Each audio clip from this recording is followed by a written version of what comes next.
Hello बच्चों, क्या हाल चाल। आई होप आप सब बढ़िया होंगे। आपकी जो तैयारी है वो अच्छे से चल रही होगी। प्यारे बच्चों, सबसे पहले तो आपका बहुत बहुत स्वागत करता हूं हमारे इस IIT JEE नीट के प्लेटफॉर्म पर जिसका नाम है MMS। प्यारे बच्चों, हमने जो लास्ट लेक्चर है दैट इज़ सर्कुलर मोशन वो कंप्लीट कर दिया है। और अब अपन आज जो लेक्चर पढ़ने वाले हैं दैट इज़ सेंटर ऑफ मास। ठीक है, आज अपन सेंटर ऑफ मास को कंप्लीट करने वाले हैं। इस चैप्टर को लेने का रीज़न ये है सबसे पहले क्योंकि इसके जो कॉन्सेप्ट है वो अपन रोटेशन मोशन में पढ़ेंगे। तो रोटेशन मोशन को पढ़ने से पहले अपन आज पढ़ने वाले हैं सेंटर ऑफ मास। ठीक है, तो प्यारे बच्चों, आपको लास्ट तक जुड़े रहना है इस चैप्टर को, और जितने भी मैं कॉन्सेप्ट बता रहा हूँ वो अच्छे से फॉलो करना है। ठीक है, और उनके ऊपर PYQ करके अच्छे से टेस्ट देना है और उनका क्या करना है, अच्छे से एनालिसिस करना है और देखना है कि मैं गलती कहाँ कर रहा हूँ, और गलतियों से ही हम सीखते आए हैं। ठीक है, तो गलतियाँ होती रहती है सबसे, लेकिन गलतियों से अगर सीखोगे तो आपके लिए काम की है, अदरवाइज़ वही गलतियाँ वापस दोहराओगे तो आप मूर्ख हो जाओगे। ठीक है ना। तो ये थोड़ा सा मोटिवेशन का था। अब आगे बढ़ते हैं, आज का अपना जो लेक्चर है वो स्टार्ट करते हैं। ठीक है, ये जैसे कि सेंटर ऑफ मास क्या होता है कि कोई बॉडी है, उसका मास डिस्ट्रीब्यूट किया गया है। तो अपन किसी पॉइंट के रेस्पेक्ट में अगर देखें एक पॉइंट से, तो अगर ऐसे लगता है कि ये पूरा का पूरा मास एक कॉन्सेंट्रेट किया गया है, दैट इज सेंटर ऑफ मास बोलते हैं इस बॉडी का। ठीक है, तो आपको सारी चीज़ें पता ही होगी। ठीक है, तो यहाँ पे क्या बोला गया है कि a point where entire mass of the system suppose to be concentrated as a centre of mass, यानी कि पूरा का पूरा मास अगर किसी एक पॉइंट पर कॉन्सेंट्रेटेड मान सकते हैं उसको बोलते हैं अपन सेंटर ऑफ मास। ठीक है, आई होप आपको ये सारी चीज़ें क्लियर हो गई होगी। ठीक है, आगे बढ़ते हैं। अब देखते हैं कि पोजीशन ऑफ सेंटर ऑफ मास, आगे सारी चीज़ें लिखी है, मैं डायरेक्टली बता देता हूँ कि अपने पास देखो, ये अपन सबसे पहले देख रहे हैं centre of mass for discrete particle, है ना। डिस्क्रीट पार्टिकल के लिए अपन देख रहे हैं। डिस्क्रीट पार्टिकल के लिए अगर देखें तो उसका सेंटर ऑफ मास कहाँ पे होगा, तो जैसे कि अपने पास ये एक मास है, ये M3, ये M2, ये पूरा एक अपने पास सिस्टम है। तो इस सिस्टम का भी कहीं ना कहीं एक सेंटर ऑफ मास होगा, दैट इज सी। यहाँ पे लिखेंगे XCM, YCM और ZCM। ठीक है, ये तीनों इसके कोऑर्डिनेट है। ठीक है, कोऑर्डिनेशन, ये अपने पास ज्योमेट्री में ये तीनों क्या है, कोऑर्डिनेट है। ठीक है, तो इसका XCM और YCM, तो अपने पास जो R निकल के आता है दैट इज ये RCOM है। ठीक है, वो अपन S लिखते हैं, क्या लिखते हैं, M R1 वेक्टर। ठीक है, इसका position vector M2R2 plus M3R3 upon M1 plus M plus, और ये जितने अपन को मास दिए उनका ऐड करते जाना है। ठीक है, तो x में अपने पास ये बन जाएगा। x वाले के लिए अपन सारी क्वांटिटी जो है वो x की लेंगे, R1 अपने पास x का कोऑर्डिनेट हो जाएगा। ठीक है, और y1 के लिए अपने पास y हो जाएगा, और z के लिए अपने पास z हो जाएगा। ठीक है, और अपने पास अगर वेलोसिटी लिखनी है सेंटर ऑफ मास की, तो अपन क्या कर देते हैं, उसको इसको अपन क्या कर देंगे, एक बार यहाँ से मिटा देते हैं, इसको अपन क्या कर देते हैं, डिफ्रेंशिएट कर देते हैं इस पोजीशन वेक्टर को। ठीक है, तो अपने पास क्या निकल के आएगा, सेंटर ऑफ मास। ठीक है, सेंटर ऑफ मास ऑफ यानी कि velocity of centre of mass, यानी कि वेलोसिटी आ जाएगी अपने पास सेंटर ऑफ मास की। ठीक है, और वापस अगेन डिफ्रेंशिएशन करूंगा तो अपने पास क्या आ जाएगा, एसेलरेशन। ठीक है, एसेलरेशन आ जाएगा किसका, सेंटर ऑफ मास का। ठीक है, पूरे सिस्टम का अगर मुझे एसेलरेशन लिखना है दैट इज ये अपने पास क्या लिखेंगे, M1A1 plus M2A2 plus M3A3 upon M1 plus M2 plus A3। ठीक है, ये सारी चीज़ें क्लियर है। अब डायरेक्ट आते हैं अपन सवालों से, और सवाल करेंगे तभी अपने सारे कंसेप्ट है वो क्लियर होंगे अच्छे से। ठीक है, तो दो बॉडी है, उसकी मास M1 दिया है अपन को 3 kg है, पोजीशन वेक्टर, दोनों के पोजीशन वेक्टर दिए हैं अपन को, और magnitude of position vector of the centre of mass, यानी कि अपन को R ही पूछा गया है। ठीक है, और सिमिलर टू मैग्नीट्यूड, यानी कि ऐसे इन जो अपने पास ऑप्शन दिए हैं उनका जो मैग्नीट्यूड है, बताओ उनका जो सेंटर ऑफ मास का मैग्नीट्यूड है इनमें से किस में से मैच होता है, यानी कि किसके इक्वल है। ठीक है, तो सबसे पहले अपन RCM लिखेंगे, वो कैसे लिखेंगे बताओ, M1 R1 vector plus M2 R2 vector upon M1 plus M2 लिख दिया। तो अपने पास RCM निकल के आता है, M1 क्या हो जाएगा 1, तो अपने पास ये हो जाएगा I cap plus 2 J cap plus K cap, और ये हो जाएगा अपने पास कितना हो जाएगा, मास कितना है 3, और ये -3 I cap minus 2J cap plus K cap. ठीक है, अपॉन मास कितना है 1 प्लस 3। तो यहाँ से अपने पास ये माइनस के 9, तो ये हो जाएगा -8 I कैप, और ये अपने पास -6, माइनस का ये तो -6 और प्लस का यानी कि -4J कैप, और क्या हो जाएगा बताओ, ये अपने पास 1 और ये हो जाएगा 3, यानी कि 4 के कैप और बाय 4, तो यहाँ पे कॉमन लूँगा तो डायरेक्ट -2i कैप माइनस जे कैप और प्लस के कैप। तो इसका जो मैग्नीट्यूड निकल के आता है RCM का, वो क्या निकल के आ जाएगा अपने पास 2 square plus 1 square plus 1 square, यानी कि √6। और आप देखोगे तो √6 ऑलमोस्ट इसमें से इसका इक्वल हो जाएगा, है ना, 1 square plus 2 square plus 1 square का रूट, यानी कि ये अपने पास निकल के आता है आंसर। देखो तो अपने पास आंसर निकल के आ गया। ठीक है, तो सवाल कोई ज़्यादा टफ नहीं आते, बस आपको फॉर्मूले अगर याद है तो आप कर लोगे। आगे बढ़े क्या? चलो आगे बढ़ते हैं। अब क्या बोला है, ये अपना आंसर निकाल दिया। चलो अब देखो, ये अपने पास दो पार्टिकल है, दो पार्टिकल M1 M2, इसका सेंटर ऑफ मास देखना है। तो कैसे देखेंगे, ध्यान से देखो। जब भी आपको ऐसा कोई पार्टिकल दिए, डायरेक्ट वैसे मैं बता देता हूँ इसकी, मैं आपको डायरेक्ट ट्रिक बता देता हूँ। जब भी आपको ऐसे दो पार्टिकल दिए जो d डिस्टेंस पर सेपरेटेड है, ठीक है, तो उसका मुझे जिस पॉइंट से डिस्टेंस लिखनी है, ठीक है, मान लो कि यहाँ से मुझे x लिखनी है और ये अपने पास कहीं ना कहीं सेंटर ऑफ मास होगा, ठीक है, तो उसके जो x की वैल्यू होती है दैट इज़, इससे मैंने डिस्टेंस लिया तो इसका मास हो जाएगा m2 और डिस्टेंस कितनी है d/m1 प्लस m2। ठीक है, ये अपने पास डिस्टेंस निकल के आती है। और ये जो डिस्टेंस है ये x1 मान लेता हूँ, ये x2 मान लेता हूँ, तो जो x2 निकल के आएगी दैट इज इसका मास m1 d/m1 प्लस m2। ठीक है, तो ये अपने पास दो फॉर्मूले हैं, वो याद रखने हैं 2 पॉइंट मास के लिए। ठीक है, तो डायरेक्ट मैंने हिंट बता दी। ठीक है, और ये भी आपको बात याद रखनी है कि जिसका मास ज़्यादा होता है, जिसका मास ज़्यादा होता है, ठीक है, वो उस तरफ सेंटर ऑफ मास खिसक जाता है। यानी कि मान लो कि अपने पास दो मास इक्वल थे, मास m थे, तो इसका सेंटर ऑफ इसके मिड में होगा, दैट इज डिस्टेंस d/2 पे होगा सेंटर ऑफ मास। लेकिन अगर मान लो ये मास 2m है और ये मास m है, तो इनके बीच का जो सेंटर ऑफ मास होगा वो यहाँ पे हो जाएगा, थोड़ा सा यहाँ से खिसक जाएगा, यहाँ पे कहीं ना कहीं होगा, और वो अपन निकाल सकते हैं यहाँ से डिस्टेंस। ठीक है, तो आपको ये बात याद रखनी है, जिस तरफ मास ज़्यादा होता है उस तरफ अपना सेंटर ऑफ मास खिसक जाता है। ठीक है, शिफ्ट हो जाता है। आगे बढ़े क्या, वही सारी चीज़ें लिखाई हुई है। इन सब के अगर रेगुलर बॉडी है अपने पास, सिमेट्रिक बॉडी है, ठीक है, ज्योमेट्री सिमेट्रिक बॉडी, तो उनका जो सेंटर ऑफ मास होता है वो सेंटर पे ही लाई करता है, अपन पहले से भी जानते हैं।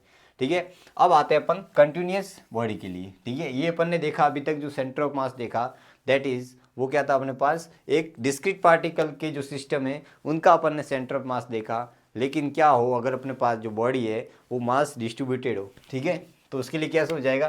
देखो अपने पास एक बॉडी है रैंडम, ठीक है, इसमें छोटा सा अपन मास मानेंगे दैट इज dm, और ये पोजिशन वेक्टर से कितनी डिस्टेंस दूर है, ये r डिस्टेंस दूर है। क्या ये बात समझ में आ गई।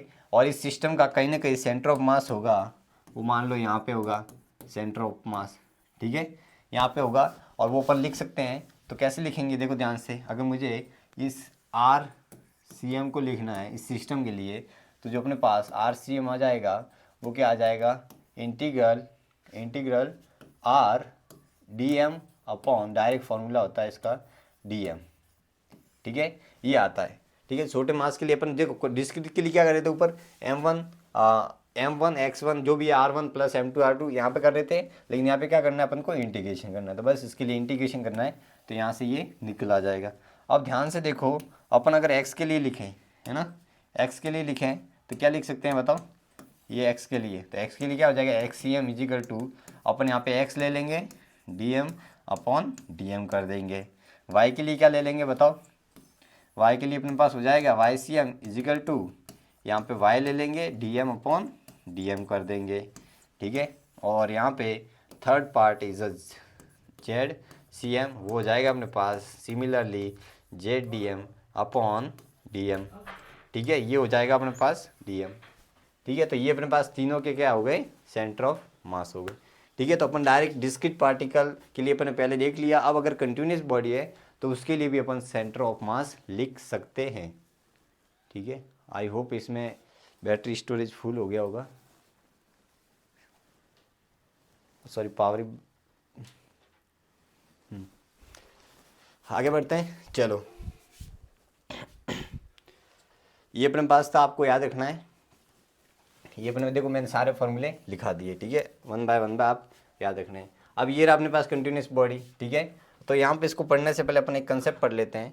ठीक है, दैट इज मास डेंसिटी। ठीक है, मास डेंसिटी 3 टाइप की होती है। पहला इज लीनियर मास डेंसिटी, दूसरा होता है जिसको अपन लैम्डा से रिप्रेजेंट करते हैं, दूसरा अपने पास एरिया मास डेंसिटी, ठीक है, मास डेंसिटी जिसको अपन सिग्मा से रिप्रेजेंट करेंगे, और third is volume mass density.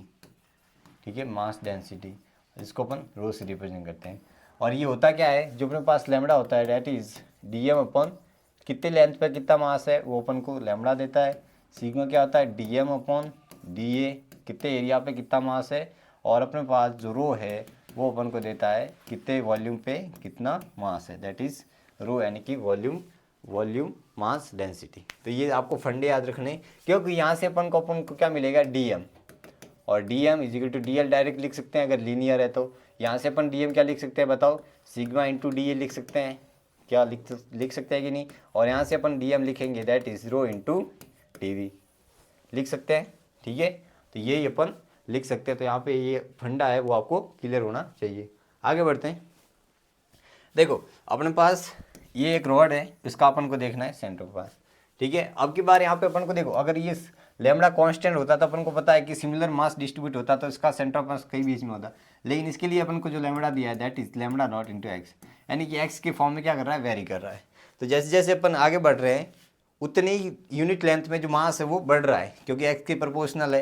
यानी कि यहाँ पे इस तरफ वाला जो पार्ट है वो क्या है, हैवी होगा, यानी कि अपना सेंटर ऑफ मास अब की बार सेंटर ऑफ यानी कि सेंटर पे ना होके बीच में नहीं होके यहाँ पे थोड़ा सा खिसक जाएगा, यानी कहीं ना कहीं यहाँ पे होगा, और वही अपन को एक्स निकालना है। ठीक है, निकाल सकते हैं। तो कैसे करेंगे, अपने पास देखो ये पूरा लीनियर है तो यहाँ पे एक्स सी एम ही होगा, वाई सी एम तो जीरो है। ठीक है, तो यहाँ पे X into D M upon D M हो जाएगा। ठीक है, तो एक्स सी एम लिख दिया, एक्स डी एम की वैल्यू अपन को पता है lambda into D X upon D M यानी कि लैम्डा इंटू डी एक्स। तो यहाँ पे वैल्यू पुट कर देते हैं एक्स, और ये हो जाएगा lambda naught x D X upon ये हो जाएगा lambda naught x D x. Lambda वैसे भी कॉन्स्टेंट है तो बाहर आके कट जाएगा। ठीक है, ये लैम्डा नॉट, तो यहाँ से अपने पास ऊपर बचेगा x square D X upon x D x, और लिमिट कहाँ से कहाँ है, 0 से एल तक। ठीक है, तो यहाँ से डायरेक्ट मैं लिख दे रहा हूँ, तो अपने पास जो एक्स सी एम आता है एक्स स्क्वायर बाय 2 यानी कि 2l/3 आ जाएगा। ठीक है, तो अपने पास आंसर निकल के आता है दैट इज 2l/3। ठीक है, और अगर ये लैम्डा जो लीनियर मास डेंसिटी कांस्टेंट होती तो अपन डायरेक्ट l/2 कर सकते थे, लेकिन यहाँ पे वेरिएबल है, यानी कि अगर इसकी रॉड की मैं अगर मास के अकॉर्डिंग देखूँ तो कहीं ना कहीं ऐसे इस टाइप की मास होगा। ठीक है, तो यहाँ पे हैवियर मास है, यहाँ पे लॉस मास है, तो यहाँ से जो डिस्टेंस हो जाएगी 2l/3 हो जाएगी। क्या ये बात आपको समझ में आ गई यहाँ से। ठीक है, यहाँ पे इसका क्या होगा, सेंटर ऑफ मास होगा। ठीक है, आगे बढ़े क्या, चलो। तो ऐसे आपको डिस्क्रीट जो भी अपने पास कंटिन्यूस बॉडी है उसके लिए निकालना है। ठीक है, यहाँ पे सारे मैंने लिख दिए हैं कि इसका कहाँ क्या होता है। देखो मैंने 2 पार्टिकल के लिए बता दिया, इसका होता है 2r/5 रिंग के लिए, सेमी के लिए, डिस्क के लिए कितने होता है 4r/3। ठीक है, r/2 होता है, 3r/8 होता है, ये होता है अपने पास h/3 h/4। ये सारी चीज़ आपको याद रखनी है। आगे बढ़े क्या, ये सारी चीज़ें आपको याद रखनी है। अब आता है अपने पास कैविटी। कैविटी के लिए आपको कुछ और नहीं करना है, जहाँ पे अपन प्लस लिख रहे थे जो मास हटाया उसका माइनस करना है। तो बस यहाँ पे बस अपने पास फार्मूला निकल के आता है। देखो ये अपने पास फार्मूला है, अपन के पास जो भी अपन को दिया डेंसिटी, ठीक है, मास डेंसिटी वो क्या हो, कांस्टेंट हो तभी अपन ये लगा सकते हैं। ठीक है, तो यहाँ पे एक सवाल करेंगे इसके ऊपर। देखो ये रहा अपने पास, आपको पता है कि यहाँ पे सिमेट्रिक है, पहले इनिशियल में ये था, इसका सेंटर ऑफ मास 0,0। ठीक है, इसका क्या हो जाएगा, ये r/2 है, r/2 यानी कि ये हो जाएगा r/2, 0 कोऑर्डिनेट। ठीक है, तो बस दोनों के अपन को क्या लिखने हैं, सेंटर ऑफ मास। तो सेंटर ऑफ मास हो जाएगा अपने पास m1, इसका मास m मान लेते हैं, इसका मास स्मॉल m मान लेता हूँ। ठीक है, तो इसका मास m हो जाएगा, वैसे मास लिखने की जरूरत नहीं है, यहाँ पे एरिया मान लेते हैं, इसका A1 मान लेता हूँ, इसका A2 मान लेता हूँ, क्योंकि यहाँ पे मास डेंसिटी सेम दी हुई है। ठीक है, मास डेंसिटी सेम दी हुई है तो आप डायरेक्ट ये लिख सकते हो, तो A1 x1 प्लस माइनस आ जाएगा minus A2 x2 upon A1 minus A2। देखो यहाँ पे वही फॉर्मूला लिखा है मैंने, A1 माइनस A2। ठीक है, तो वही मैंने यूज़ कर दिया। तो यहाँ पे A1 कितना हो जाएगा, ये पूरी डिस्क है तो ये हो जाएगा पाई r² ठीक है, x कितना है 0 है, माइनस इसका क्या हो जाएगा पाई r/2 का स्क्वायर इंटू x2 कितना है r/2 है, अपॉन a1 कितना हो जाएगा पाई r² माइनस पाई r/2 का होल स्क्वायर। ये अपने पास एक्सियम आ जाएगा। ठीक है, और एक्सियम इसका जो निकल के आता है दैट इज, आप सॉल्व करोगे पाई से पाई कैंसिल हो जाएगा। ठीक है, और अपने पास जाएगा -r/6। माइनस क्यों आ रहा है, क्योंकि इसका जो सेंटर ऑफ मास है वो इस तरफ होगा, कहीं ना कहीं यहाँ से यहाँ पे होगा, दैट इज -r/6, 0। ठीक है, खिसक गया क्योंकि मास इस तरफ आ गया, क्योंकि यहाँ से मास था वो अपन ने हटा दिया तो मास इस तरफ खिसक गया। ठीक है, आगे बढ़ते हैं, चलो। हाँ, ये था अपने पास center of mass. Center of mass का जो कंसेप्ट होता है वो अपन यही क्लियर करते हैं। अब आते हैं अपन मोमेंटम पे। ठीक है, जैसे आपने देखा होगा बहुत सारे सवाल कि अगर यहाँ पे ये अपने पास बम्ब है, ठीक है, यहाँ पे मैं यहाँ पे तीली लगाता हूँ। ठीक है, यहाँ पे अपन बना देते हैं तीली। ठीक है, तीली लगाता हूँ तो ये क्या हो जाएगा, ब्लास्ट हो जाएगा और बम आगे निकल जाएगा। आपने देखा होगा बम जब आगे जाता है वी वेलोसिटी से तो इसको भी पीछे की ओर धक्का होता है। ठीक है, वी डैश। तो बस यही है यहाँ पे मोमेंटम कंजर्वेशन। तो मोमेंटम कंजर्वेशन ये लगता है क्योंकि यहाँ पे कोई एक्सटर्नल फोर्स नहीं है। जब भी कोई ब्लास्ट होता है तो वहाँ पे कोई एक्सटर्नल फोर्स होता नहीं है, वहाँ पे सिर्फ इंटरनल फोर्स की वजह से यहाँ पे गैस है वो एक्सप्लोज होती है, प्रेशर हाई होता है, तो इसलिए विस्फोटक होता है। तो यहाँ पे एक चीज़ रखनी है कि अगर अपने पास जो फोर्स है वो एक्सटर्नल नहीं है तो अपन डायरेक्ट यहाँ पे मोमेंटम कंजर्व कर सकते हैं। तो यहाँ पे मेन चीज़ है कि मोमेंटम कंजर्व होगा। ठीक है, ये जैसे जा रहे हैं मोमेंटम कंजर्व है क्योंकि यहाँ पे कोई एक्सटर्नल फोर्स नहीं है, मोमेंटम कंजर्वेशन। ठीक है, इंपॉर्टेंट टॉपिक है। ठीक है, आप देखो law of conservation of momentum. Law of conservation, जैसे ये अपने पास है 3 मास है, यहाँ पे आगे दिए हुए हैं, शायद आगे बढ़ते ये दिया हुआ है। ये अगर अपने पास एक्सटर्नल फोर्स 0 है तो अपने पास डायरेक्ट लिख सकते हैं कि उसका मोमेंटम कंजर्व रहेगा और P फाइनल के इक्वल रहेगा। क्या ये बात आपको समझ में आई क्या? चलो, तो ये अपना लिख दिया। अब कंजर्वेशन में एक याद रखनी है कि अगर इनिशियल में रेस्ट है तो रिमेन में रेस्ट रहेगी, और इनिशियल में मूविंग है तो पार्टिकल वेलोसिटी से कंटिन्यू विथ मूविंग वेलोसिटी, यानी कि इनिशियल में रेस्ट पे तो रेस्ट पे रहेगी और मूव कर रही है वी वेलोसिटी से तो मूव ही करती रहेगी। ठीक है, एक सवाल करते हैं तब अपने सारे कंसेप्ट क्लियर हो जाएंगे अच्छे से। ठीक है, क्या बोला है कि अ बॉम्ब ऑफ मास, ठीक है, अपन दिया एक ब्लास्ट होता है, एक मास इधर जाता है, एक मास इधर जाता है, एक मास इधर जाता है, find the speed and direction बतानी है। तो सिंपल, इनिशियल मोमेंटम 0 था, P फाइनल कितना हो जाएगा, देखो ये अपने पास मास कितना है m/3। ठीक है, m/3 किस में जा रहा है, 3 से जा रहा है और आई कैप में जा रहा है। और बताओ किस में जा रहा है, ये जा रहा है m/3 इंटू 4 जे कैप में जा रहा है, और अपन को पता है m/3 और ये वी वेक्टर से जा रहा होगा, मुझे नहीं पता कितने से जा रहा है। तो बस इन दोनों को इक्वल करना है, तो यहाँ से क्या हो जाएगा 0, और आप ध्यान से देखोगे m से m बाय कैंसिल हो जाएगी तो अपने पास वी वेक्टर आता है, that is -3 I cap minus 4 J cap, ये निकल के आता है। यानी कि ये कहीं ना कहीं इस तरफ जाएगा, इस तरफ 3 आई कैप से जा रहा है माइनस से, और नीचे जा रहा है 4 आई जे कैप से, है ना। और इस तरफ जो इसका मैग्नीट्यूड आएगा दैट इज़ 5, आप देख सकते हो, है ना। तो सिंपल सवाल थे, ऐसे ही आ रहे सवाल सिंपल। ठीक है, अब ये वाला सवाल भी अच्छा है। इसमें क्या बोला है कि mass is standing on trolley which place on smooth surface, friction present है, और ये बताना है अपन को। ठीक है, ये बताना है कि अगर ये वैलस, यहाँ पे लिखा है कि V0 वेलोसिटी से जा रहा है विद रेस्पेक्ट टू ट्रॉली, ये अपने पास V0 से जा रहा है। ठीक है, V0 से जा रहा है तो ये भी कहीं ना कहीं V से जा रही होगी। तो ध्यान से देखो, अगर मैं मान लेता हूँ इसकी वेलोसिटी V1 है, किसके रेस्पेक्ट में देख रहा हूँ मैं, यहाँ पे चेंज कर देता हूँ, पेन चेंज कर देते हैं ताकि क्लियर हो जाए।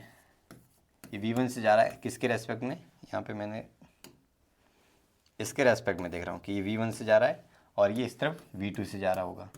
ठीक है, और इसके रेस्पेक्ट में जो जा रहा है दैट इज़ क्या है, अपन को दिया है, कलर सेम रखने का रीज़न है कि आपको समझ में आए कि किसके रेस्पेक्ट में बोल रहा है सारी चीज़ें। तो ये इस तरफ जा रहा है। अब ये देख रहा है यहाँ पे कि क्या दिख रहा है इसको कि ये V1 से आगे जा रहा है V2 से। अब इसके रेस्पेक्ट में, अगर इसके रेस्पेक्ट में ये देख रहा है ना, अगर आप इसके रेस्पेक्ट में देख रहे हो तो ये रेस्ट में हो गया, इसकी वेलोसिटी इसको मिल जाएगी यानी कि V2।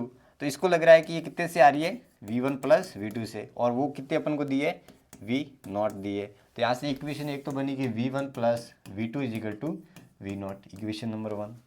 ठीक है, और क्या बनेगी, मोमेंटम कंजर्वेशन।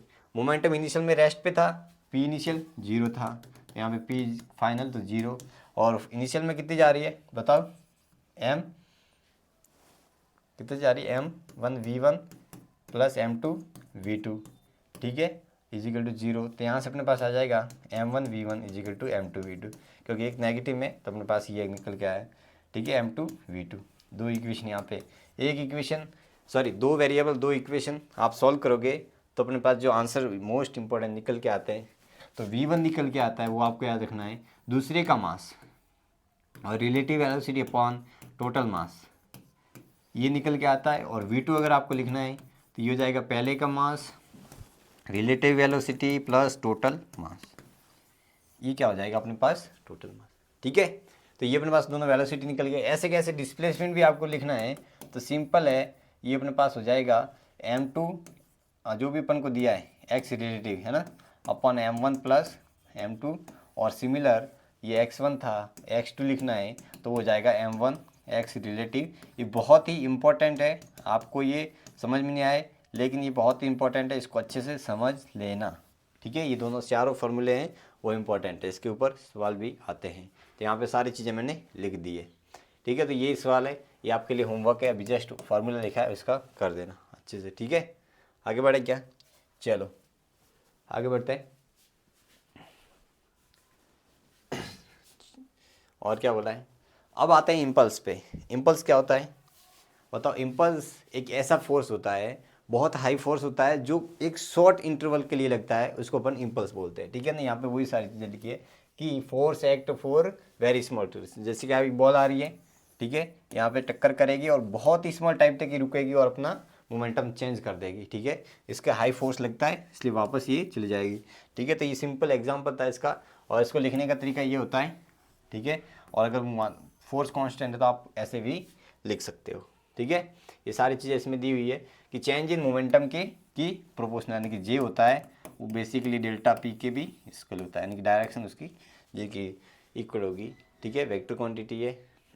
अब जिसका मोमेंटम, अब देखो आपको पता है कि जैसे मैंने ये लिखा जे इजिकल टू इंटीग्रेशन क्या लिखा एफ इंटू डी टी, तो आपको पता है कि ये क्या है, ये एफ टी का एरिया है, तो यानी कि आपको यही सवाल में पूछा है, 2023 का है, सिंपल सवाल है, बस आपको एरिया निकाल देते, जिसका एरिया ज़्यादा उसका मोमेंटम ज़्यादा, सॉरी इम्पल्स ज़्यादा, बस आप निकाल लेना। तो आपने निकालोगे तो आपके पास जो आंसर आएगा दैट इज़ बी ऑम्स, है ना, कि बी का ज़्यादा आ रहा है, बस उसका एरिया ज़्यादा है, देखते ही पता चल रहा है ना। ठीक है, अब आते हैं अपन जो लास्ट टॉपिक है। ठीक है, वो अपने पास है कॉलिजन। ठीक है, ये अपन ने जो सेंटर ऑफ मास का कंसेप्ट थे वो कंप्लीट हुए। अब इससे पहले देखो, कॉलिजन को पढ़ने से पहले अपन ने पढ़ा मोमेंटम कंजर्वेशन, क्योंकि कॉलिजन में सबसे इंपॉर्टेंट रोल रहता है दैट इज़ मोमेंटम कंजर्वेशन। ठीक है, तो वही अपन आज पढ़ने वाले। जैसे कि कोई गाड़ी यहाँ पे कोलाइड करती है, ठीक है, यहाँ पे जब कोलाइड करेगी तो वो उनके फॉर्म जो भी शेप है उनमें डिफॉर्मेशन तो आता ही है, लेकिन अपन बहुत सारे केस में जो कॉलिजन टाइप है उसमें अपन क्या मानेंगे, आइडियल केस मानेंगे कि यहाँ पे फॉर्मेशन हो ही नहीं रहा है। तो अपन आते हैं कॉलिजन। कॉलिजन दो प्रकार की होती है, एक ऑब्लिक एक हेड ऑन। हेड ऑन क्या होती है, यहाँ पे ये 2D होती है, सॉरी 1D होती है, और ये होती है 2D में। ठीक है, ये 3 टाइप की होती है, इलास्टिक, परफेक्टली इलास्टिक और इन इलास्टिक। इलास्टिक में जो काइनेटिक एनर्जी में लॉस होता है, ठीक है, वो 0 होता है। यहाँ पे काइनेटिक एनर्जी में जो लॉस होता है मैक्सिमम होता है। ठीक है, और उसमें होता है ये, लेकिन मैक्सिमम नहीं होता है, बस लॉस होता है। ठीक है, पार्शियली में, तो यही है। और तीनों के अंदर जब भी आपको कॉलिजन की बात करें, आपको एक चीज़ इंपॉर्टेंट याद रखनी है, दैट इज़ मोमेंटम कंजर्व करना है। ठीक है, तो ये फंडा है यहाँ पे। तो पहला अपन पढ़ते हैं हेड ऑन कॉलिजन। आपने देखा होगा कि यहाँ से पर आ रहा है तो ये टक्कर करेगा तो ये आगे जाएगा। ठीक है, लीनियरली है 1D में, तो इसको अपन हेड ऑन कॉलिजन बोलते हैं। ठीक है, अब दो पार्टिकल है, यहाँ पे आपको बस मेन चीज़ें इक्वेशन बनानी है और सॉल्व करनी है। जैसे ये आ रहे थे, यहाँ पे u1 ज़्यादा है u2 से। ठीक है, यहाँ पे आफ्टर कॉलिजन ये v1 से चलेगी और ये v2 से चलेगी। तो कॉलिजन पहले भी सॉरी मोमेंटम कंजर्व रहेगा, that is p initial is equal to p final, m1 u1 plus m2 u2 is equal to m1 v1 plus m2 v2 ये रहेगा अपने पास इक्वेशन। एक तो यहाँ से बनेगी, दूसरी इक्वेशन कहाँ से बनेगी आपको, वो अपने पास बनती है that is coefficient of restitution.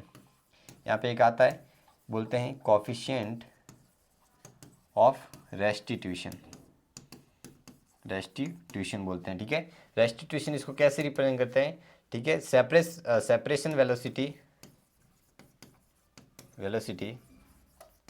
Upon approach velocity, ठीक है। यानी कि सेपरेस में क्या हो जाएगा, v2 minus V1 upon u1 vector minus u2, बस यहाँ पे वेक्टर के साथ मिलना है, दूसरी इक्वेशन यहाँ से बन जाएगी, ठीक है। दो इक्वेशन, दो वेरिएबल, आप यहाँ पे v1 v2 फाइंड कर सकते हो। तो वैसे तो यहाँ पे फॉर्मूले दिए होते हैं, यहाँ पे देखो इलास्टिक में कंजर रहती है, यानी कि नो गेल होता है, यहाँ पे वापस सेव कर लेता है गेन, ठीक है। ये आइडियल कॉलिजन, वैसे आइडियल कॉलिजन कभी होता नहीं है, लेकिन मानते हैं अपन, है ना, आइडियल केस में। ये याद रखने की जरूरत नहीं है, बस आपको दो इक्वेशन बनेगी, एक यहाँ से एक यहाँ से। इसके केस में ई की वैल्यू 1 होती है, तो यहाँ पे v2 minus V1 is equal to हो जाएगा u1 माइनस u2, तो ये दूसरी इक्वेशन यहाँ से बनी, ठीक है। इलास्टिक कॉलिजन ये होता है, आगे बढ़ेगा, ठीक है। और एक बहुत इंपॉर्टेंट याद रखनी है कि जब भी अगर मास सेम है, पहले तो इलास्टिक कॉलिजन हो रहा है और मास सेम है, तो उनकी जो वेलोसिटी होती है आफ्टर कॉलिजन उनकी एक्सचेंज हो जाती है, ठीक है। कहने का मतलब ये, अगर दोनों बॉडी यहाँ से u1 से आ रही थी, u2 से आ रही थी, तो फाइनल की जो वेलोसिटी होगी दैट इज़ u2, और ये हो जाएगी u1 से, आपस में एक्सचेंज हो गई, यानी कि v1 थी वो u2 हो गई और v2 इजिकल टू u1 हो गई। बस ये आपको इंपॉर्टेंट याद रखना। इसके ऊपर सवाल था, आपको पता है यहाँ पे लिखा है सारी चीज़ें इलास्टिक कॉलिजन है, यहाँ पे ये नीचे गिरेगा तो इसकी कोई ना कोई वेलोसिटी होगी, और अपन को पता है वेलोसिटी दैट इज़ √2gh, है ना, वर्क एनर्जी पावर में पढ़ा था, √2gh ये इसको मिल जाएगी, बस।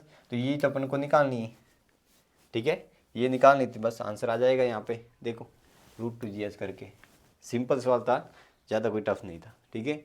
और क्या बोला है अपन को, a body 1 kg head on collision हो रहा है, stationery body 3 kg, smaller body reserve the its direction of the move and speed to initial body smaller collision।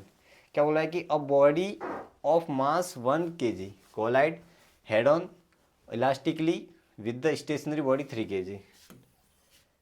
हाँ, यानी कि 3 kg ये रेस्ट पे थी, ये 1 kg की है, ये आ रही है ना, यू से आ रही है, और क्या होता है ये रिवर्स हो जाती है फाइनल में, और ये 2 से, है ना, v1 की वैल्यू 2 दी है, चलो ठीक है।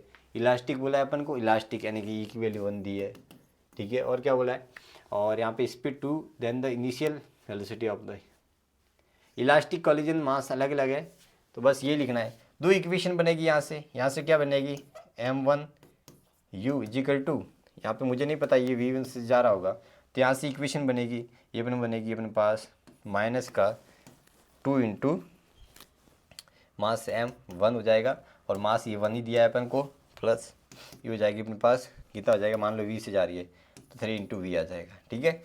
ये एक इक्वेशन यहाँ से बनेगी, इसेंट्रिसिटी अगर 1 है तो v1 minus is equal to u1 minus u2, ठीक है। यहाँ से इक्वेशन बनेगी, सोल्व कर देना, सिंपल सवाल था, ज़्यादा टफ नहीं है, यहाँ पे वही लिखा है देखो, ठीक है, मैंने जो बताया वही आंसर 4 आता है इसका, ठीक है। अब आते हैं परफेक्टली इन इलास्टिक।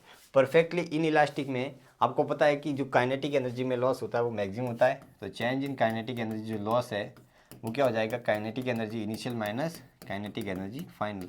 इनिशियल क्या हो जाएगी, देखो ये अपने पास half m u1 square plus half m1 है, यहाँ पे u2 का स्क्वायर, ये इनिशियल हो गई, इसमें से घटा दो, वही तो अपने पास क्या आ जाएगा, लॉस आ जाएगा, ठीक है। तो बस इसको लॉस अपन लिख सकते हैं, तो यहाँ से जो लॉस निकल के आता है वो फार्मूला में लिखा देता हूँ, वो निकल के आता है m1 m2 upon 2 m1 m2, ठीक है। और ये निकल के आता है दैट इज़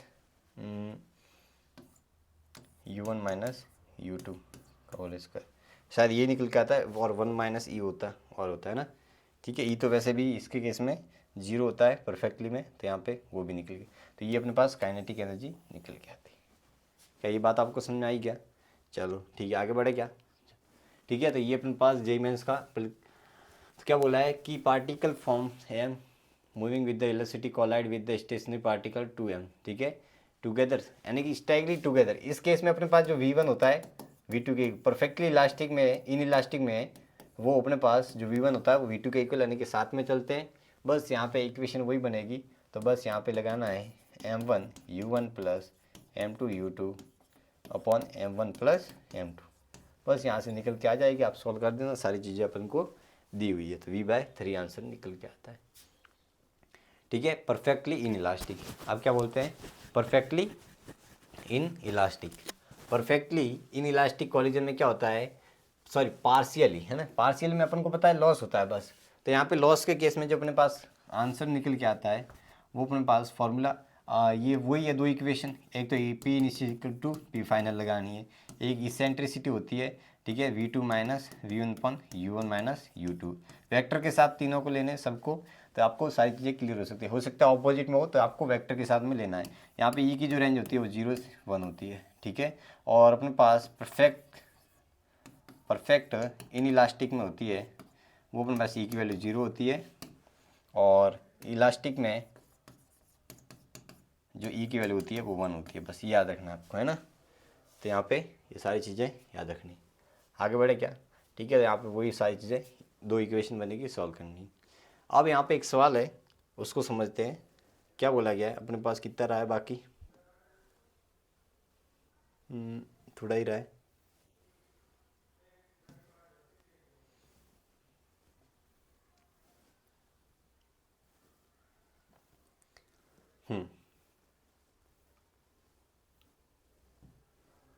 चलो, अब देखो एक कोई पार्टिकल है जो एच हाइट से गिर रहा है यहाँ पे, इसकी वेलोसिटी अपन को पता है कितनी होगी। ये अपने पास यू नहीं है, इनिशियल यू से नहीं गिर रहा है, अपने पास ये आ जाएगी यू इसका 0 है ना, रेस्ट से गिर रही है, तो ये जब आ जाएगी 2gh, है ना, ये वेलोसिटी आ जाएगी।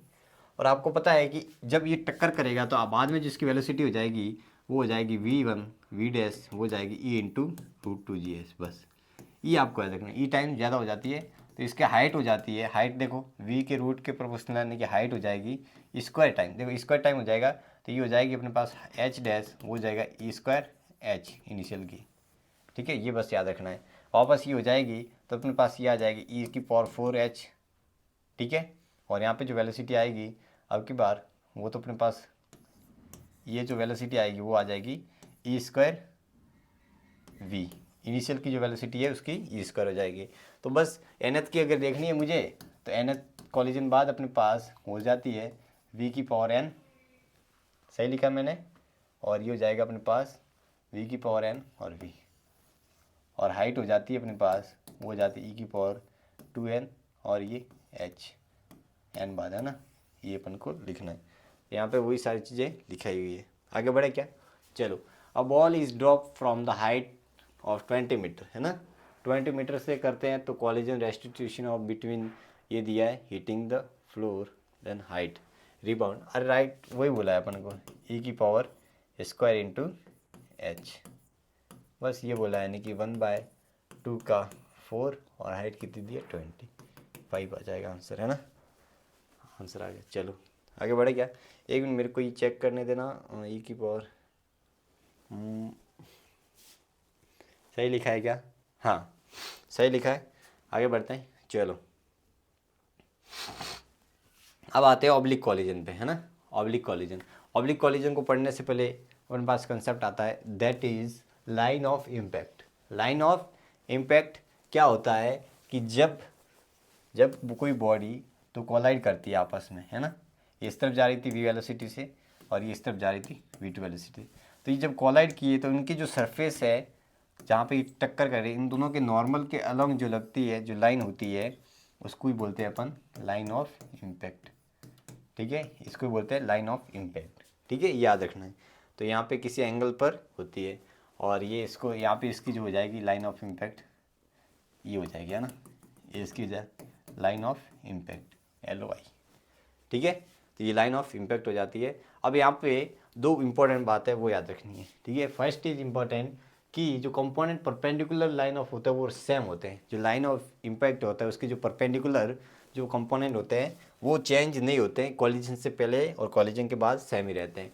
और बाकी जो अलॉन्ग होते हैं, है ना, वो उसको अपन हेड ऑन कॉलिजन की तरह लेना है। Along the line of impact जो अपन को किसको लेना है, हेड ऑन कॉलिजन की तरह लेना है, ठीक है। जैसे कि ये रहा, ये अपने पास एक पार्टिकल है, ठीक है, वो u वेलोसिटी से जा रहा है, यहाँ पे कोलाइड करेगा सॉरी, ठीक है, ये अपने पास पार्टिकल है, ये u से आया, ध्यान से देखना, इसका दोनों का लाइन ऑफ इम्पैक्ट ये है और ये हो जाएगी इसकी लाइन ऑफ इम्पैक्ट, है कि नहीं। सरफेस दोनों की ऐसे है, ये बॉल ऐसे है, तो यहाँ पे इसका जो लाइन ऑफ इम्पैक्ट हो जाएगा दैट इज ये हो जाएगा। और अपन को पता है, यहाँ पे मैं डायग्राम बना लेता हूँ,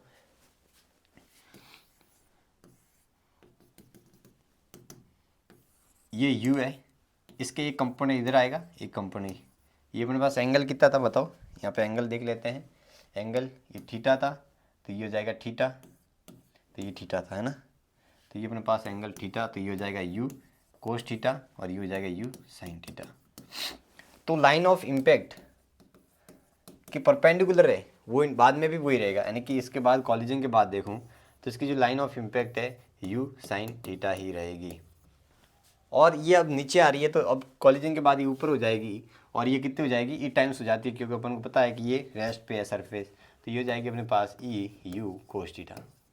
ये अपन ने किसकी तरफ बिहेव किया, अलोंग वाला, ये अपन ने हेड ऑन कॉलिजन की तरफ बिहेव किया, और ये अपन पास सेम रहता है ना, ये सेम रहेगा। After the collision and before the collision will be the perpendicular to line of impact, the every component will same, ठीक है, तो ये अपन को याद रखना है, ठीक है। तो यहाँ से अपन डायरेक्ट लिख सकते हैं, वेलोसिटी अपने पास निकल के आएगी, ठीक है, would V dash is equal to E U cos theta का स्क्वायर प्लस,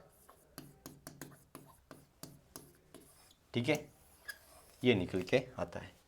बस ये था अपने पास सवाल, तो ये आप कर सकते हो। देखो यहाँ से ये नीचे आ रहा है, ये इस तरफ जा रहा है, ये ऊपर जा रहा है, ये नीचे जा रहा है, हमारे पास ये क्या है, ये लाइन ऑफ इम्पैक्ट है ना, लाइन ऑफ इम्पैक्ट के परपेंडिकुलर वाले कंपोनेंट, ठीक है, लाइन ऑफ इम्पैक्ट के परपेंडिकुलर वाले कंपोनेंट, यानी कि परपेंडिकुलर वाले कौन से है बताओ, ये अपने पास, सॉरी यहाँ पे गलत मैंने बना लिए, यहाँ पे ऐसे कर देते हैं अपन कि इसके